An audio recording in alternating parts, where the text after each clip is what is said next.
다 함께 사도신경 하심으로 2024년 6월 6일 목요일 온라인 아침 기도에 하나님께 올려드리겠습니다. 찬송가 80장 찬송하시겠습니다. 천지에 있는 이름 중 귀하고 높은 이름, 주 나시기 전 지으신 우주의 이름 예수. 주 앞에 내가 엎드려 그 이름 찬송함은 내 귀에 들린 말씀 중 귀하신 이름 예수. 주 십자가에 달릴 때 명패에 쓰인 대로 저 유대인의 왕이요 오두리 왕이시라. 주 앞에 내가 엎드려 그 이름 찬송함은 내 귀에 들린 말씀 중 귀하신 이름 예수. 지금도 살아계셔서 언제나 하시는 일, 나 같은 죄인 부르사 참 소망 주시도다. 주 앞에 내가 엎드려 그 이름 찬송함은 내 귀에 들린 말씀 중 귀하신 이름 예수. 주 예수께서 영원히 어제나 오늘이나 그 이름으로 우리에게 상복을 내리신다. 주 앞에 내가 엎드려 그 이름 찬송함은 내 귀에 들린 말씀 중 귀하신 이름 예수.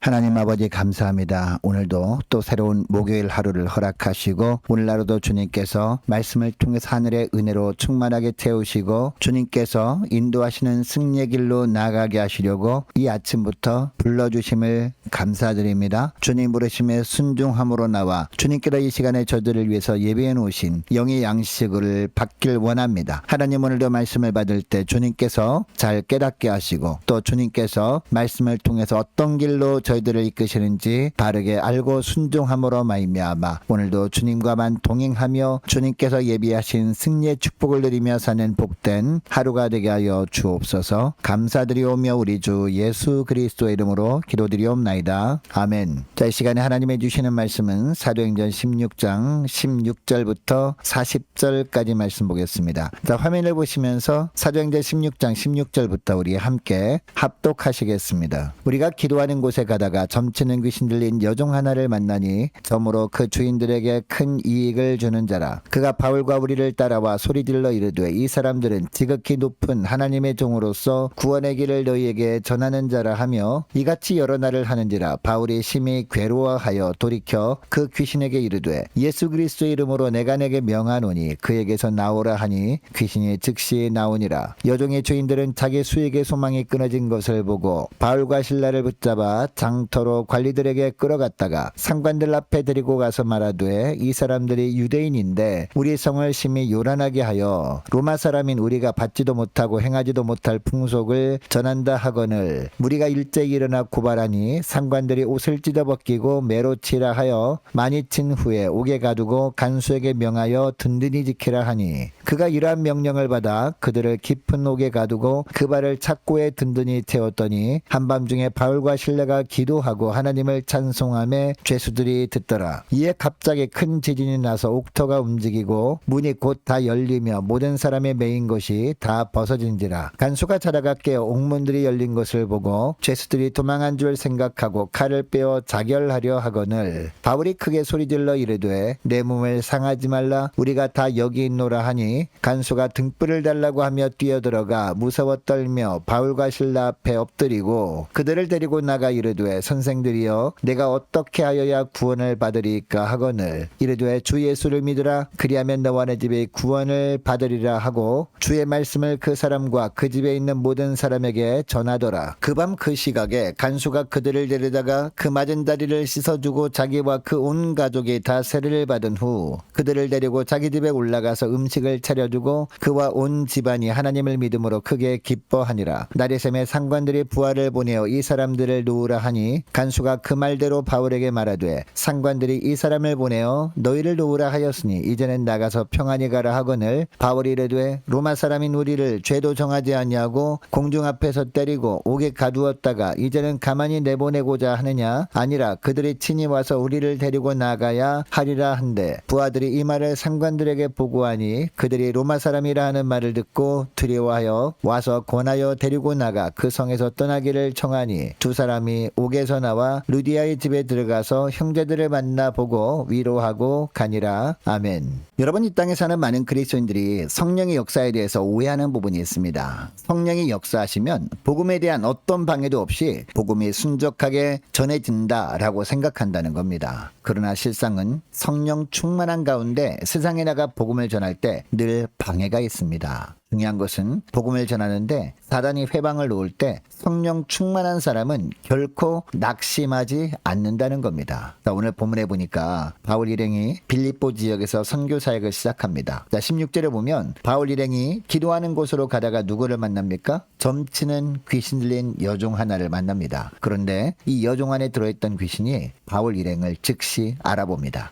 실제로 보면 바울 일행을 따라오면서 빌립보 사람들이 보는 앞에서 이 여종 안에 들어있던 귀신이 빌립보 사람들이 보는 앞에서 바울 일행을 따라오면서 외칩니다. 뭐라고 외칩니까? 이 사람들은 지극히 높으신 하나님의 종으로서 구원의 길을 너에게 전하는 자다 라고 외친 겁니다. 그런데 18절에 보니까 여러 날 동안 계속 반복해서 외친 겁니다. 여러분, 당시 빌립보 성에는요 예수 믿는 사람들이 없었던 상황이었습니다. 루디아와 그의 가족들도 초신자에 불과했습니다. 뿐만 아니라 빌립보 성은 로마 제국의 퇴역군인들이 거주하고 있었기 때문에 로마 제국의 황제에 대한 충성도가 굉장히 높았던 도시였습니다. 그리고 많은 사람들이 우상 숭배도 하였지만 로마 황제 숭배도 하고 있었습니다. 이런 지역이었기 때문에 바울은 이곳에서 사람들에게 무작정 복음을 전하는 것이 조심스러웠습니다. 그래서 기도를 먼저 하기 위해서 기도 처소로 가고 있었던 겁니다. 그런데 점치는 여종 안에 들어있던 귀신이 자꾸 자신들의 신분을 빌립보 사람들에게 큰 소리로 알려버리니까 당황스러웠고 괴로웠던 겁니다. 그래서 바울이 어떻게 합니까? 18절 하반절을 보니까요. 돌이켜 그 귀신에게 이르되 예수 그리스도의 이름으로 내가 내게 명하노니 그에게서 나오라 라고 합니다. 이렇게 외치자마자 귀신이 즉시 점치던 여종에게서 나왔다라고 하고 있습니다. 여러분, 이것이 점을 치는 귀신이 들렸던 여종 개인에게는요 구원의 역사였습니다. 하나님의 은혜였습니다. 그러나 문제는 자신의 여종이 귀신의 힘을 빌려 점을 치게 하고 그것으로 돈벌이를 냈던 여종의 주인들이었습니다. 바울의 기도로 자신들의 여종에게서 귀신이 나가버리니까 이제 여종을 통해서 들어오는 수입이 끊어지게 생긴 겁니다. 이것 때문에 여종의 주인들은 분노합니다. 자, 19절에 보면 바울과 신라를 붙잡고 장터로 관리들에게 끌고 갑니다. 그리고 성을 요란하게 하는 유대인이라고 고소합니다.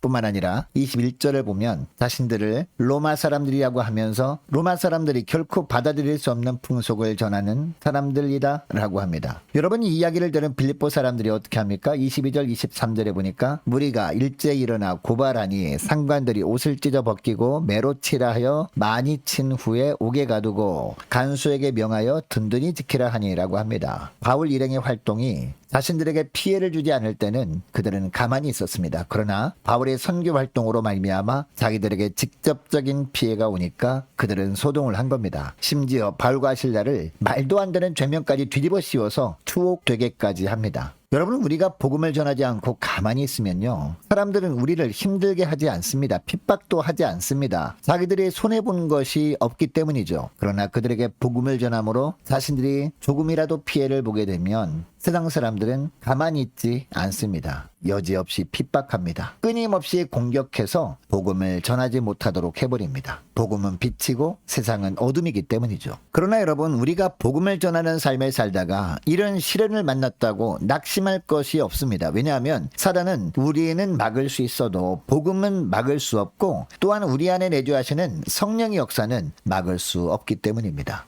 자, 계속해서 24절에 보니까 바울과 실라가 깊은 옥에 갇히게 되었습니다. 간수가 든든히 지킵니다. 발이 착고에 채워져 있습니다. 이제 어떻게 해볼 도리가 없는 상황을 맞은 겁니다. 여러분, 바울과 실라가 성령 받은 사람들이 아니었다면 당연히 절망할 수밖에 없는 환경이었습니다. 그러나 바울과 실라는 성령 받은 사람들이었습니다. 사단이 사람들을 동원해서 선교 사역을 감당하던 바울과 실라의 육신은 가둘 수 있었습니다. 그러나 바울과 실라에게 내주하고 계시던 성령은 가둘 수 없었습니다. 바울과 실라가 옥에 갇혀서 옴짝달싹하지 못할 때 성령께서 강력한 역사를 일으키십니다. 가장 먼저 바울과 실라에게 담대함을 주십니다. 그래서 옥에 갇힌 상태에서 낙심하기는커녕 25절에 보니까 어떻게 합니까? 오히려 기도하고 찬송합니다. 그리고 26절에 보니까 그 이후에 지진을 일으키시고 옥터를 움직이게 하십니다. 옥문이 열리게 하시고 모든 죄수들이 메인 것들이 다 풀어지게 만들어 버리십니다. 여러분, 옥 속에서 이런 상황이 벌어지게 되면 보통 어떻게 할까요? 모든 죄수들이 도망가기 바쁠 겁니다. 옥을 지키던 간수도 당연히 죄수들이 다 도망을 친 줄 알았을 겁니다. 그래서 27절 하반절을 보니까 간수가 칼을 빼서 자결하려고 합니다. 그런데 바울과 실라가 도망을 치지 않습니다. 바울과 실라뿐만이 아닙니다. 옥속에 있는 모든 죄수들이 단 한 사람도 도망을 친 사람이 없었던 겁니다. 이것을 알고 가장 크게 놀란 사람은 옥을 지키던 간수였습니다. 그래서 29절 30절에 보니까 바울에게 뛰어들어가서 어떻게 말합니까? 내가 어떻게 해야 구원을 받으리까? 라고 합니다. 그리고 간수뿐만이 아니라 간수의 식구들 모두 구원받는 축복을 누릴 수 있었습니다. 여러분, 이것을 통해 알게 되는 사실이 있습니다. 성령의 역사는 우리 심령 속에 먼저 담대함을 주셔서 사명의 길이 막힌 상황에서도 기도하고 찬송하게 하신다는 겁니다. 그 후로 세상 사람들까지도 눈에 보이도록 역사를 나타내시는 성령 하나님이라는 겁니다. 그리고 사람들의 마음을 하나로 만드심으로 말미암아 구원받을 자를 구원받을 수 있는 기회로 삼으시는 분이 바로 우리 하나님이시라는 겁니다. 여러분, 이것을 기억하시고 오늘 기도할 때